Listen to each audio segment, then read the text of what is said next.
ஹரியானா மாநில சட்டப்பேரவை தேர்தலில் பாஜகவின் அட்டூழியங்களுக்கு முற்றுப்புள்ளி வைக்க மக்கள் அனைவரும் காங்கிரசுக்கு வாக்களிக்க வேண்டும் என காங்கிரஸ் மூத்த தலைவர் ராகுல் காந்தி ட்வீட் செய்துள்ளார். இந்த ட்வீட் தற்போது வைரலாகி வருகிறது. 2,03,00,000 வாக்காளர்களை கொண்ட ஹரியானா மாநிலத்தில் உள்ள 90 சட்டமன்ற தொகுதிகளுக்கு இன்று ஒரே கட்டமாக தேர்தல் நடைபெறுகிறது. மொத்தம் 1031 வேட்பாளர்கள் களத்தில் உள்ளார்கள்.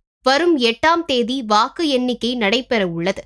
கடந்த 2 தேர்தல்களிலும் வென்ற பாஜக ஹேட்ரிக் வெற்றியை எதிர்நோக்கி பிரச்சாரத்தை மேற்கொண்டது. அதே சமயம் காங்கிரஸ் 10 ஆண்டுகளுக்கு பிறகு ஆட்சியமைக்க சூறாவளி பிரச்சாரத்தில் ஈடுபட்டது. கடந்த 3ஆம் தேதி தேர்தல் பரப்புரை முடிவடைந்த நிலையில் இன்று வாக்குப்பதிவு தொடங்கி நடைபெற்று வருகிறது. இந்நிலையில் காங்கிரஸ் மூத்த தலைவர் ராகுல் காந்தி தனது எக்ஸ் பக்கத்தில் பதிவு ஒன்றை எழுதியுள்ளார். அதில் ஹரியானாவை சேர்ந்த என்னுடைய சகோதர சகோதரிகளே, இன்று மாநிலத்தில் மிக முக்கியமான தேர்தல் நடைபெறுகிறது. இதில் மாநில மக்கள் அனைவரும் தங்கள் வீடுகளை விட்டு வெளியே வந்து காங்கிரஸ் கட்சிக்கு வாக்களிக்க வேண்டும் என்று வேண்டுகோள் விடுக்கிறேன்.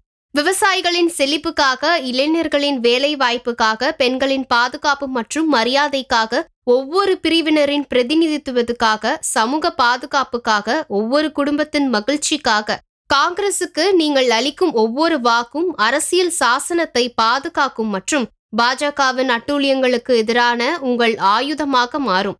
ஹரியானாவில் 36 சமூகங்களின் ஆட்சியை அமைக்க வேண்டும். அனைவரின் பங்கேற்புடன் கூடிய அரசு, நீதிக்கான அரசான காங்கிரஸ் அரசு அமைய வேண்டும் என குறிப்பிட்டுள்ளார். முன்னதாக ராகுல் காந்தி நேற்று தனது எக்ஸ் பக்கத்தில் எழுதிய பதிவில் பாஜகவின் கடந்த 10 ஆண்டு ஆட்சி காலத்தில் வேலையில்லா திண்டாட்டத்தால் இளைஞர்கள் கடுமையாக பாதிக்கப்பட்டதாகவும், காங்கிரஸ் ஆட்சிக்கு வந்தால் 2 லட்சம் பேருக்கு நிரந்தர வேலை உருவாக்கப்படும் எனவும் குறிப்பிட்டிருந்தார்.